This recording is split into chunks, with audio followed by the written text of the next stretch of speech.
This is happening in everyone's brain. This is a universal truth. If you repeat something to a brain, it will believe it. Like, it will start to believe it, right? That happens for every single person on the planet. But most people don't know about that. I think there's a massive point here, which obviously has massive political ramifications and just cultural ramifications about social media.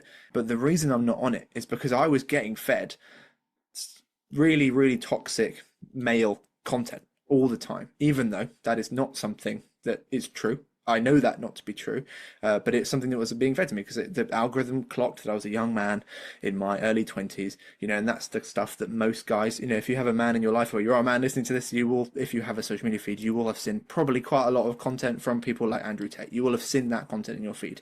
Either it's people having a go at him, but still repeating his, a clip of him at the start, or the actual, just the full clips of it. And truthiness tells us that if I keep consuming that content, I will start to believe some of those things. Not the whole, not necessarily the short and thick of it, all of the content. I know that stuff is not true, but because it's being repeated to my brain, I am learning it, and that is so scary. I find that terrifying, and it says a lot about echo chambers, and we cannot control. Like, we live in a social media space, and this is all about social media now. We do not control the content we consume. We have ways of managing it. I guess you follow certain people, but the vast majority of the things on your feed are not things you chose to be there directly. They are things that are being given to you by the algorithm that's trying to keep you on the app.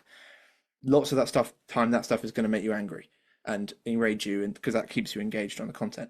But no matter what, that information is being repeated to you and you're learning it. And I found myself in a space where every time I logged on social media, it was making me really angry because I was seeing this horrible, violent, misogynistic, sexist content